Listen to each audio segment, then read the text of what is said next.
বাংলাদেশের সেনাবাহিনী নিয়ে মানুষের অনেক প্রত্যাশার ফাঁক গলিয়ে ক্ষোভও যে নেই সেটা বলা যাবে না। অনেক মানুষের ক্ষোভও রয়েছে। ক্ষোভ থাকার কারণ হচ্ছে সেনাবাহিনী প্রত্যাশিতভাবে বাংলাদেশের যে বিশৃঙ্খল পরিবেশ তৈরি হয়েছে, মব কালচার তৈরি হয়েছে, সেটার বিরুদ্ধে কথা বললেও পরিপূর্ণভাবে সেগুলো থেকে জাতি এখনও নিস্তার পায়নি। সেই কারণে অনেকে সেনাবাহিনীকে দোষারোপ করেন, হয়তো আংশিক দোষারোপ করেন অনেকে। কিন্তু সরকার যদি উদ্যোগী না হয় তাহলে সেনাবাহিনীর পক্ষে সেই কাজগুলো করা আদৌ সম্ভব কিনা সেই প্রশ্ন তো রয়েছেই। সেনাবাহিনী তাদের স্পষ্ট অবস্থান জানান দিয়েছে মবের বিরুদ্ধে, আইনশৃঙ্খলা পরিস্থিতির ব্যাপারে, কিন্তু সেই অবস্থান অনুযায়ী ঠিকঠাক মতো কাজ হচ্ছে কিনা সেই প্রশ্ন উঠছে।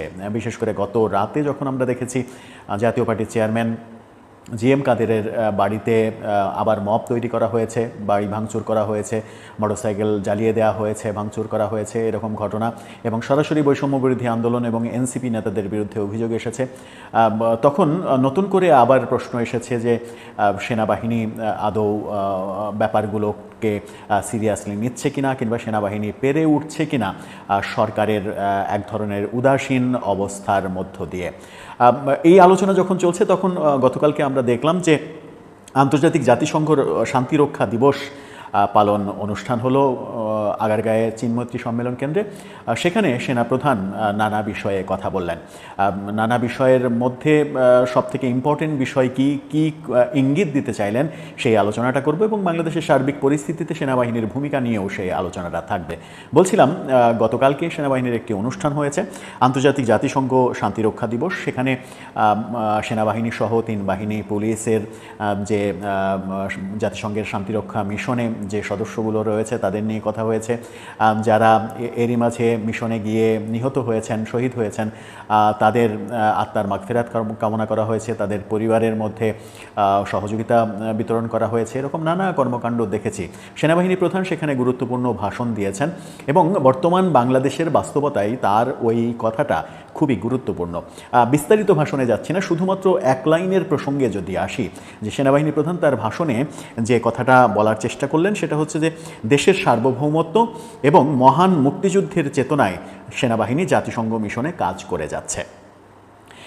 খুবই গুরুত্বপূর্ণ বিষয়, দেশের সার্বভৌমত্ব এবং মহান মুক্তিযুদ্ধের চেতনায়, অর্থাৎ সেনাবাহিনী তরফ থেকে সেনাবাহিনী প্রধান ৭১-এর মহান মুক্তিযুদ্ধের প্রসঙ্গটা এনেছেন, এবং মুক্তিযুদ্ধের চেতনায় যে সেনাবাহিনী পরিচালিত হচ্ছে, সেনাবাহিনী তাদের কর্মকাণ্ড পরিচালনা করছে, এমনকি জাতিসংঘ শান্তিরক্ষা মিশনে গিয়েও মুক্তিযুদ্ধের চেতনাতেই তারা কাজ করছে, মুক্তিযুদ্ধের চেতনাতেই তারা উদ্বুদ্ধ হচ্ছে, এই ব্যাপারটা স্পষ্ট করেছেন। এই ব্যাপারটা যখন সামনে নিয়ে এসেছেন তখন বাংলাদেশের বাস্তবতার সঙ্গে একটা তুলনামূলক চিত্র আমাদের চোখের সামনে ভেসে ওঠে। মুক্তিযুদ্ধের চেতনাকে নানা দিকে ভুলণ্ঠিত করার চেষ্টা চলছে। জাতীয় সঙ্গীতের অবমাননা আমরা দেখছি। আমরা যখন দেখছি যে প্রতিবাদ হচ্ছে সেই সব কর্মকাণ্ডের, যখন আমরা ৭১-এর যুদ্ধাপরাধের অভিযোগে অভিযুক্তদের আদালত থেকে বেকসুর খালাসের ঘটনা দেখছি, এবং মৃত্যুদণ্ডপ্রাপ্ত আসামিকে খালাস দেওয়ার এই ঘটনায় বিভিন্ন দিক থেকে প্রতিবাদ হচ্ছে। এত অস্থির অবস্থার মধ্য দিয়েও এর প্রতিবাদে বিভিন্ন সচেতন মুক্তিযুদ্ধের চেতনায় যারা উদ্বুদ্ধ তারা মিছিল করছেন, মশাল মিছিল করছেন, সমাবেশ করছেন, প্রতিবাদ জানাচ্ছেন। সামাজিক যোগাযোগ মাধ্যমে ব্যাপক লেখালেখি হচ্ছে। আবার সরকারের পক্ষ থেকেও নানা রকমের কর্মকাণ্ড বিতর্কিত হচ্ছে। সরকারের আইন উপদেষ্টাকে নিয়ে কথা হচ্ছে, এবং স্বরাষ্ট্র উপদেষ্টাকে কথা হচ্ছে। যখন মুক্তিযুদ্ধের চেতনার কথা বলা হচ্ছে তখন বিভিন্ন ক্রিমিনালকে জেলখানা থেকে মুক্তি দেওয়ার প্রবণতা দেখা যাচ্ছে। তালিকাভুক্ত বড় বড় সন্ত্রাসীরা এরই মাঝে মুক্তি পেয়েছেন, সেই ঘটনাও আমরা দেখেছি। এবং সর্বশেষ গতকালকেই আমরা যে ঘটনাটা দেখেছি, সেনাবাহিনী প্রধান যখন মুক্তিযুদ্ধের আদর্শের কথা বলছেন তখন সরকার প্রায় ৬০টিরও বেশি শিক্ষা প্রতিষ্ঠানের নাম পরিবর্তন করেছেন। একটা আদেশ জারি করেছে সরকার, সেগুলো বেশিরভাগই বঙ্গবন্ধু পরিবারের সদস্যদের নামে নামকরণ ছিল, সেগুলো পরিবর্তন করা হয়েছে। কিন্তু মজার ব্যাপার হচ্ছে, যখন এই সরকার মুক্তিযুদ্ধ এবং বঙ্গবন্ধু নিয়ে নানা রকমের অ্যালার্জি দেখাচ্ছে, তখন আমরা দেখলাম যে গাজীপুরের কাপাসিয়ায় শহীদ তাজউদ্দিনের নামে যে কলেজ, সেই কলেজের নামও পরিবর্তন করা হয়েছে। শহীদ তাজউদ্দিনের নামের সেই কলেজের নাম পরিবর্তন করে কাপাসিয়া সরকারি ডিগ্রি কলেজ করা হয়েছে। শহীদ তাজউদ্দিনের নামটা পর্যন্ত মুছে ফেলা হলো, যে তাজউদ্দিন আহমেদ বাংলার প্রথম প্রধানমন্ত্রী এবং মুক্তিযুদ্ধের অগ্রভাগের সৈনিক, যিনি অ্যাক্টিভ না থাকলে আমাদের মুক্তিযুদ্ধটা আসলে হতো না। আন্তর্জাতিক যোগাযোগ থেকে শুরু করে যা কিছু মেকানিজম বলা হয় যে বঙ্গবন্ধুর অনুপস্থিতিতে তাজউদ্দিন আহমেদই করেছেন, সেই মহান নেতার নামটি পর্যন্ত যখন মুছে দেয়া হয়, তখন বাংলাদেশে আদৌ মুক্তিযুদ্ধের আদর্শ এই সরকার লালন করছে কিনা কিংবা মুক্তিযুদ্ধের আদর্শের পক্ষে আচরণ করছে কিনা সেই প্রসঙ্গটা সামনে এসে যাচ্ছে। নানা কর্মকাণ্ড হচ্ছে, নানা কর্মকাণ্ড সমালোচিতও হচ্ছে। শেখ হাসিনা কিংবা শেখ কামাল, শেখ রাসেল, এই নামগুলোর সঙ্গে একসঙ্গে মিলিয়ে ফেলা হচ্ছে বঙ্গবন্ধুর নাম।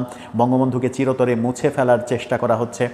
সম্প্রতি বাংলাদেশ ব্যাংক থেকে নতুন নোট আসছে, সেই নোটে বঙ্গবন্ধুর ছবি থাকছে না।